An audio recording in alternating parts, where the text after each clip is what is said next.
இயேசு கிறிஸ்துவின் இனிய நாமத்தில் வாழ்த்துக்கள். நாம் இந்த நாட்களிலே தொடர் செய்தியாக 1000 வருட அரசாட்சியை குறித்து கற்றுக்கொண்டு வருகிறோம்.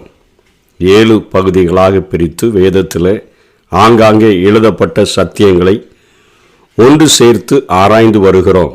நேற்றைய தினத்தில் அந்த 1000 வருட அரசாட்சியில் பங்கு பெறுகிறவர்கள் யார் யார், அதிலே ஆளுகை செய்கிறவர்கள் யார் என்று சொல்லி கற்றுக்கொண்டோம். இந்த நாளிலே ஏசாயா தீர்க்கன் அந்த 1000 வருட அரசாட்சியில் எருசலேமினுடைய சிறப்பு எப்படி இருக்கும் என்று சொல்லி அவர் இங்கே எழுதியிருக்கிறதை பார்க்கிறோம். ஏசாயா 2ஆம் அதிகாரம் 2ஆம் வசனம் 3ஆம் வசனத்தில் கடைசி நாட்களில் கர்த்தருடைய ஆலயமாகிய பர்வதங்களின் கொடுமுடியில் ஸ்தாபிக்கப்பட்டு மலைகளுக்கு மேலாய் உயர்த்தப்படும். எல்லா ஜாதிகளும் அதற்கு ஓடி வருவார்கள். திரளான ஜனங்கள் புறப்பட்டு வந்து, நாம் கர்த்தரின் பர்வதத்துக்கும் யாக்கோபின் தேவனுடைய ஆலயத்துக்கும் போவோம் வாருங்கள். அவர் தமது வழிகளை போதிப்பார், நாம் அவர் பாதைகளில் நடப்போம் என்பார்கள். ஏனெனில் சீயோனிலிருந்து வேதமும் எருசலேமிலிருந்து கர்த்தரின் வசனமும் வெளிப்படும். அதாவது 1000 வருட அரசாட்சியிலே எருசலேம் ஆராதனை மையமாக அது மாறிவிடும். உலகம் முழுவதற்கும் அது ஒரு சென்டர் பிளேஸாக, ஒரு ஆராதனை மையமாக அது இருக்கும் என்று சொல்லி இங்கே ஏசாயா குறிப்பிடுகிறார். அங்கிருந்துதான், சீயோனில் இருந்துதான் வேதமும் எருசலேமில் இருந்துதான் கர்த்தருடைய வசனமும் வெளிப்படும் என்று சொல்லுகிறார். மீகா 4ஆம் அதிகாரம் 1ஆம் வசனத்தில் அந்த குட்டி தீர்க்கதரிசியாகிய மீகாவும் இதை உறுதிப்படுத்துகிறதை பார்க்கிறோம். ஆனாலும் கடைசி நாட்களில் கர்த்தருடைய ஆலயமாகிய பர்வதங்களின் கொடுமுடியில் ஸ்தாபிக்கப்பட்டு மலைகளுக்கு மேலாய் உயர்த்தப்பட்டிருக்கும். எல்லா ஜாதிகளும் அதனிடத்திற்கு ஓடி வருவார்கள் என்று சொல்லி, அடுத்தபடியாக அந்த எருசலேம் அந்த ஆலயம் ஆராதனை ஸ்தலமாக மாற்றப்பட்டிருக்கிற அந்த பட்டணமானது அடுத்த சிறப்பு என்ன, அங்கே தேவன் அங்கிருப்பார் என்று சொல்லி எசேக்கியேல் 48ஆம் அதிகாரம் 35ஆம் வசனம் குறிப்பிடுகிறது. அந்நாள் முதல் நகரம் யெகோவா ஷம்மா என்னும் பெயர் பெறும். அதாவது யெகோவா ஷம்மா என்று சொன்னால் கர்த்தர் அங்கிருப்பார் அல்லது கர்த்தர் நம்மோடு கூட இருப்பார் என்று சொல்லி அர்த்தம். எருசலேமில் தாவீதினுடைய சிங்காசனத்தில் ராஜாதி ராஜாவாக, உலகம் முழுவதற்கும் ஒரே ஆளுகை செய்கிற ராஜாவாக கர்த்தர் வீற்றிருப்பார், இயேசு கிறிஸ்து வீற்றிருப்பார் என்று சொல்லுகிற காரியத்தை எசேக்கியேல் முன்வைக்கிறதை நாம் பார்க்கிறோம். அந்த நாட்களிலே அந்த எருசலேம் பட்டணத்தினுடைய எல்லையானது மிகவும் பெரியதாக மாற்றப்பட்டுவிடும் என்பதை எசேக்கியேல் 48ஆம் அதிகாரம் 35ஆம் வசனத்தினுடைய முன்பகுதி குறிப்பிடுகிறது. சுற்றிலும் அதன் அளவு 18,000 கோல் ஆகும் என்று சொல்லி குறிக்கப்படுகிறது. 18,000 என்பது 18,000 அது குறிக்கக்கூடியதாக இருக்கிறது. அந்த எருசலேம் பட்டணத்தினுடைய அந்த சுற்றளவு, அதாவது ஒரு 500 கோல் என்பது ஒரு மைலை குறிக்கக்கூடியதாக இருக்கிறது. அதனுடைய சுற்றளவு என்று பார்க்கும்பொழுது 2 நீளம் 2 அகலம் 9 + 9 9 என்று சொல்லி நாம் அவைகளை கூட்டி பார்க்கும் பொழுது 36 என்று மைல் என்று சொல்லி அவைகள் வருகிறது. அவைகளை நாம் கோலில் கணக்கிடும் பொழுது 4500 4500 4500 4500 பிளஸ் பண்ணும்பொழுது 18,000 குறிக்கக்கூடியதாக இருக்கிறது. அதாவது 81 மைல் சுற்றளவு அல்லது 18,000 அந்த கோல் சுற்றளவாக அந்த பட்டணம் அது மாற்றப்பட்டு அத்தனை பெரியதாக மாறிவிடுகிறது என்று சொல்லி இங்கே எசேக்கியேல் குறிப்பிடுகிறதை பார்க்கிறோம். அதே போல சகரியா 14ஆம் அதிகாரம் 10ஆம் வசனத்தில் தேசமெல்லாம் கேபா தொடங்கி எருசலேமுக்கு தெற்கே இருக்கிற ரிம்னோன் வரைக்கும் சமபூமியாக திருத்தப்படும். எல்லாமே சமமாக எல்லா இடங்களும் மாற்றப்பட்டுவிடும். எருசலேமோ உயர்ந்ததாகி தன் ஸ்தானத்திலே பென்யமீன் வாசல் தொடங்கி முதல் வாசல் என்கிற ஸ்தலம் மட்டும் கோடி வாசல் வரைக்கும் அனானியேல் கோபுரம் துவக்கி ராஜாவின் திராட்சை ஆலைகள் மட்டும் குடியேற்றப்பட்டிருக்கும்.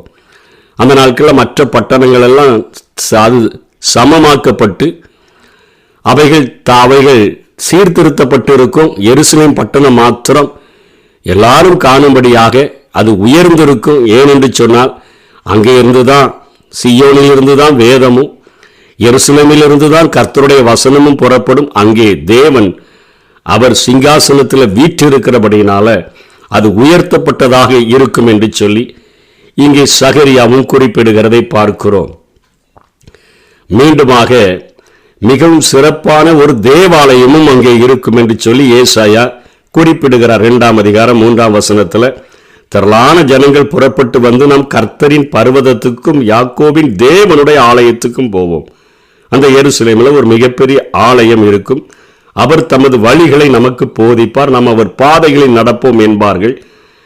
ஏனெனில் சீயோனில் இருந்து வேதமும் எருசலேமில் இருந்து கர்த்தரின் வசனமும் வெளிப்படும்.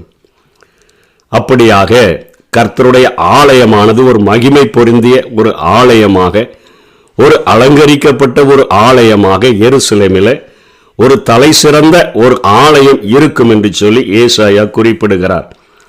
ஏசாயா 60ஆம் அதிகாரம் 13ஆம் வசனத்திலும், என் பரிசுத்த ஸ்தானத்தை சிங்காரிக்கும்படிக்கு லீபனோனின் மகிமையும் தேவதாரு விருட்சங்களும் பாய்மர விருட்சங்களும் புன்னை மரங்களும் கூட உன்னிடத்திற்கு கொண்டு வரப்படும். என் பாத ஸ்தானத்தை மகிமைப்படுத்துவேன், என்னுடைய ஆலயத்தை நான் மகிமைப்படுத்துவேன். அத்தனையாக அந்த பரிசுத்த ஸ்தானமானது சிங்காரிக்கும்படியாக இத்தனை காரியங்கள் கொண்டு வரப்படும் என்று சொல்லி ஏசாயா குறிப்பிடுகிறதை பார்க்கிறோம். அதே போல யோவேல் 3ஆம் அதிகாரம் 18ஆம் வசனத்திலும், அக்காலத்திலே பர்வதங்கள் திராட்சரசத்தை பொழியும், மலைகள் பாலாய் ஓடும், அதே போல யூதாவின் ஆறுகள் எல்லாம் பிரவாகித்து ஓடும் ஒரு ஊற்று கர்த்தருடைய ஆலயத்திலிருந்து புறப்பட்டு சித்தீம் என்னும் பள்ளத்தாக்கை நீர்ப்பாய்ச்சலாக்கும் என்று சொல்லி இங்கே யோவேல் எழுதுகிறதை நாம் பார்க்கிறோம். ஒரு சிறப்பான தேவாலயத்திலிருந்து ஒரு ஆவிக்குரிய ஒரு ஊற்றானது உருவாகி அது சித்தீம் பள்ளத்தாக்கை நிரப்பும்னு சொன்னா, அது யார் யாருக்கு அது ஆசீர்வாதத்தை கொடுப்பதற்கு தேவைப்படுகிறதோ அந்த இடங்களுக்கு எல்லாம் ஆவிக்குரிய ஆசீர்வாதங்கள் பாய்ந்தோடும் என்று சொல்லி இங்கே யோவேல் முடிக்கிறதை நாம் பார்க்கிறோம். எருசலேம் பட்டணத்தில் ஆறுகள் கிடையாது, அங்கே நதிகள் கிடையாது. இங்கே ஆலயத்திலிருந்து ஒரு ஊற்று புறப்பட்டு சித்தீம் என்னும் பள்ளத்தாக்கை நிரப்புகிறது என்று சொல்லுகிற காரியங்கள் அது ஆவிக்குரிய ஆசீர்வாதத்தை குறிக்கக்கூடியதாக இருக்கிறது. மாம்சமான யாவர் மேலும் என்னுடைய ஆவியை ஊற்றுவேன் என்று சொல்லுகிறாரே, அப்பொழுது உங்கள் குமாரரும் குமாரத்திகளும் தீர்க்க தரிசனம் சொல்லுவார்கள், உங்கள் வாலிபர்கள் தரிசனங்களை காண்பார்கள் என்றெல்லாம் சொல்லப்படுகிறது. அந்த ஆசீர்வாதங்கள் எருசலேமிலிருந்து புறப்பட்டு தேவாலயத்திலிருந்து புறப்பட்டு உலகம் முழுவதையும் நிரப்பும் என்று சொல்லி யோவேலும் குறிப்பிடுகிறதை பார்க்கிறோம். இப்படிப்பட்ட ஒரு மகிமையான ஒரு பட்டணமாக அந்த நாட்களிலே எருசலேம் இருக்கும். வருஷா வருஷம் ஒவ்வொருவரும் அந்த பெரும் பாதைகளை, ஹைவேயை பயன்படுத்தி எருசலேமில் வீற்றிருக்கிற அந்த தேவனிடத்திற்கும் அந்த ஆலயத்தினிடத்திற்கும் வருவார்கள் என்று சொல்லி இங்கே நாம் வேதத்திலே பார்க்கிறோம். அத்தனையாக 1000 வருட அரசாட்சி மகிமை பெற்றிருக்கும். நாம் அதில் பங்கு பெற வேண்டும் என்று சொன்னால், அதிலே ஆளுகிறவர்களாக இருக்க வேண்டும் என்று சொன்னால், இந்த நாட்களிலே நம்முடைய ஐம்பொறிகளையும் அடக்கி பரிசுத்த வழிகளிலே நடந்து சபையாகிய மனவாட்டியாய் இருக்கிற நாம் எடுத்துக்கொள்ளப்பட்டோம் என்று சொன்னால், நிச்சயமாக இந்த 1000 வருட அரசாட்சியில இந்த மகிமையில பங்கு பெற முடியும். அப்படிப்பட்ட கிருபைகளை தேவன் நமக்கு தந்தருளுவாராக. ஆமென்.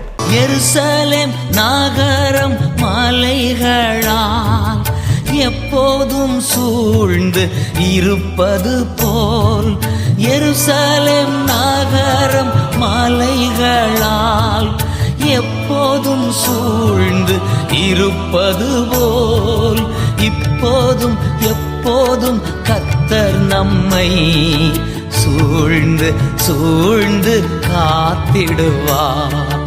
இப்போதும் எப்போதும் கர்த்தர் நம்மை சூழ்ந்து சூழ்ந்து காத்திடுவார்.